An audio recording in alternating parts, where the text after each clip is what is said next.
It's December 2015, and as Christmas approaches, I'm off to the London Borough of Bexley to interview a couple who appear to be the victims of an injustice by social services.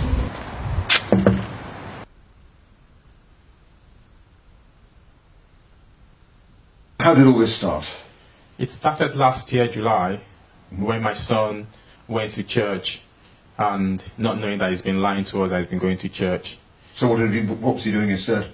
He's been going to meet friends or going somewhere which we don't really know. Just to hang out. He's been hanging out with, his friends. I mean, what was his reaction when you confronted him with that? He said we should go to the church and ask the people there. Yeah. We went down there, we found out that he's been lying. And even he himself was embarrassed because they found him out. And when we got back home, I parked the car, and he opened the door and ran off. What happened next? 8 minutes later, I saw like four police vans, four police vehicles. 4 police vehicles? Yeah, and they said that my son has actually made a complaint against me. That, so they picked him, I guess the police had picked him up, had they? A lady saw him when he ran off, and the lady actually called the police. Yeah. And they said my son has actually made an allegation against me. They arrested me in front of my children, my other 3 children. The police went to my kitchen. They brought out 2 tiny sticks that we use for plants there. These just little sticks about that long, aren't they? Yeah, just tiny. They went up to my room, picked up all the belts I've got. I keep belts. I love leather belts. I guess you want your trousers to stay up. Yes. I was taken away. I asked about my children, let me call my wife. They said no, they're going to take the children along as well. How did you first find out something was going on? I was at work when my neighbor called me. So she said police had just arrested my husband and took away all the children. So I left my working place and then went to the station. I got there around 10 o'clock. Then the officer came to meet me and said, the children have made an allegation against my husband and I waited there till 2 a.m. in the morning. Nobody came out to talk to me anymore. Right. I went back there, 8 a.m. I was there. Nobody came to meet me. I left there around 3. They came back to my home to arrest me, even though I've been there twice. My son, later on, he told us that he has got lots of friends in care. And then they told him about getting expensive designer trainers. He now said, they asked him to try some stuff. After a month, he would get out of it. He would tell them the real truth. So, well, unfortunately, life's not quite like that in this country, is it? Because later on he said that he was the one that told his siblings at the police station that they should tag along because they will get free stuffs. He said when they took him to the foster care, that the social worker gave him list of what he's entitled to. Clothing, money, activities, going out. He said he kept the list, that the list is still with him. Do we know who this social worker is? Yes. Do you have a name for us? There were some court proceedings. Social service actually invited us in, and we actually signed one kind of paper which is called Section 21. Which I later found out that the Section 21 means that I'm actually handing the rights of my children into the hands of the social service. So that wasn't properly explained to you? No. They just said we should just sign this paperwork, and that's if we don't even sign it, then anyway we're going to sign it anyway because they're going to do whatever they're going to do anyway. So there's no need of whether we sign or we don't sign, they'll still do whatever they're going to do. It makes it a lot easier for them if you do sign it at that stage, I presume. Yes. So we signed it. My 2 boys went to one foster home, and the girls went to different foster homes. Then, family court proceedings started. I thought family court proceeding was just going to be like normal court where we go to where everybody listens very carefully to everybody's ideas or whatever. Oh, yes. But it wasn't so. The family court was not working on not at all. Evidence? Even our barristers and the social service barristers, all of them were all together like in one team. They all came from the same office as they work for the same firm. They said they can only choose what we tell them. We cannot actually tell them the way things are. There are going to be some proceedings in the criminal courts. Just tell me if the judge, perhaps in the family court, gave you any advice. The judge said we should go and plead guilty at the Crown Court. If we... What?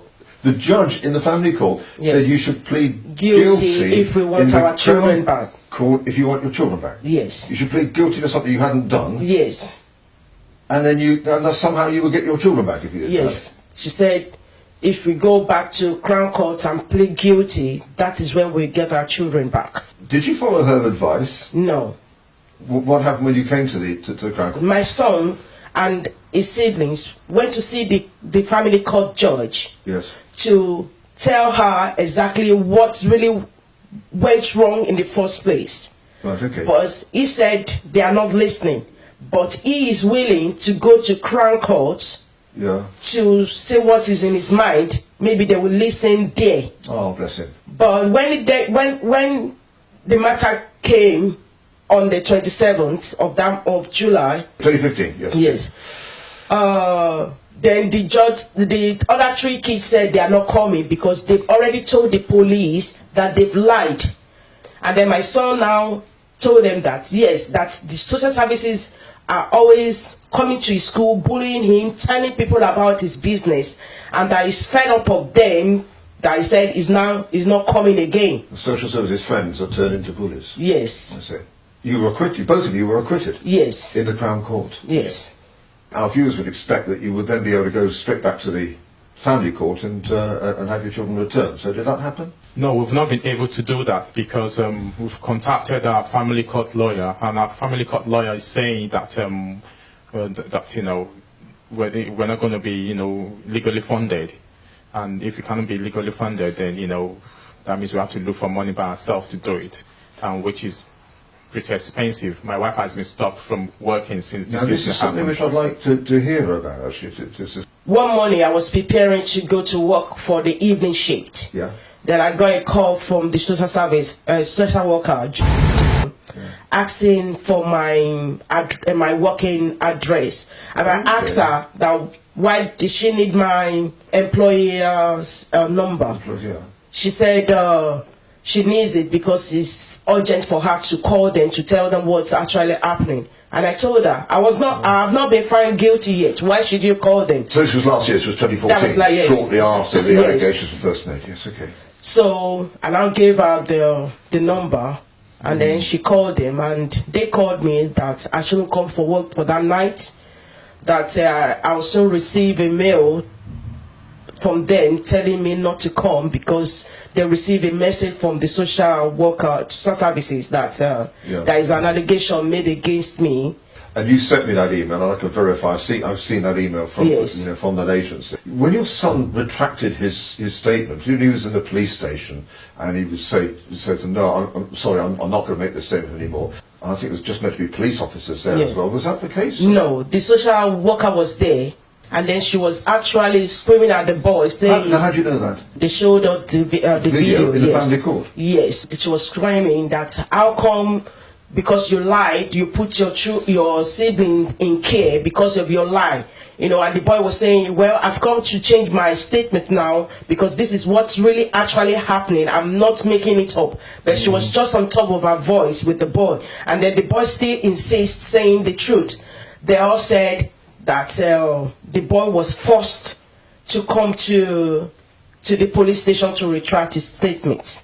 So they believe his initial false allegation. Yes. Then when he retracts it, so this didn't happen. Yes, I they was, lied, I was he under was pressure forced to. and Yes. stuff. Yes. Then they won't believe that. Yes. To the ordinary person watching this video, that they're going to find that completely perverse, and they will not understand, how that can happen. The school actually told them that we are the good parents, and then the children have never missed school for one day. They've got 100% attendance in school.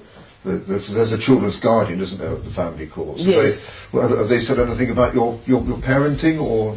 He came to the house, he looked around, he saw the house, the way the house was. He said, this is a nice house. He went to their rooms, saw all their toys, the bicycles and all. He took photographs of some of them and said, to him, it looks like we are good parents, and they've provided a good home for these children.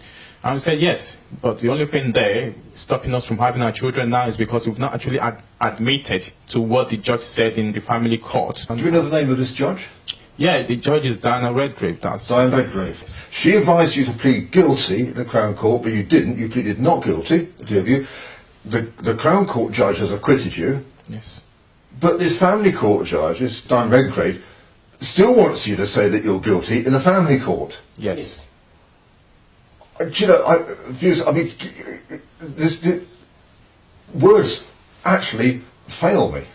Here, in these situations, you know, we're clutching at straws, aren't we? But the children are being cared for at the moment by, I think, by one of your relatives. Social workers don't like that arrangement, do they? Didn't they go back to... Yeah, they don't like that arrangement at all. When my son actually, there was a time my son actually went out and he stayed out all night.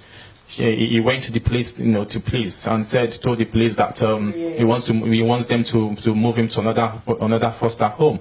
Social service immediately dragged us to court, and they were actually saying that, you know, my relative cannot actually keep my children, that my relative were actually oppressing the children. They were telling the children what to do, and the children are not comfortable there, that my son has made an allegation against them, which is not true, because we later found out that what actually happened that day, the police officer that saw my son that day said my son was actually making up the story because he went out and he has passed his boundary and he wanted to just, you know, use the opportunity not to be told off. He made this in his statement, but this social service did not get that police officer's statement at all. They made their own statement up. They took it to this family court, and the family court threatened to remove these children that day. Not for the only that the guardian actually came up and said, you know, stood on his feet that, look, these children are comfortable where they are, that he has been there and he sees no reason why they should remove these children from this from this family. So everything this relative have done to keep these children,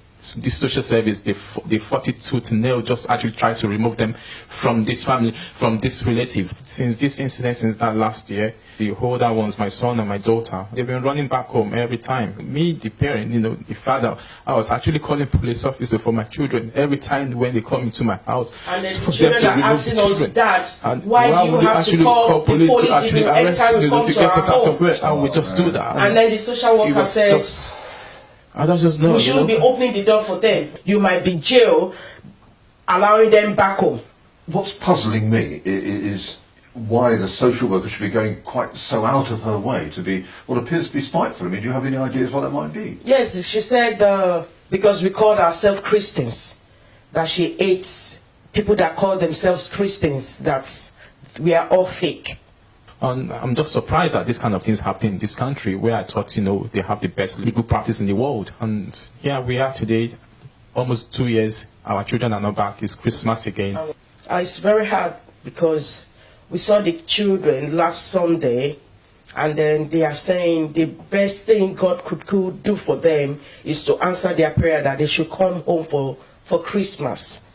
So, and one of my girls was just crying that she really wants to come back home for Christmas, that everybody deserves to be with their family during the Christmas. And it really touched my heart, you know, not seeing my children, and we've worked so hard in this home. This is not the end of this matter. People watching this video will be wanting to pray into this situation, and we'll be praying that you get your children back, and anything we can do to help that, we will do.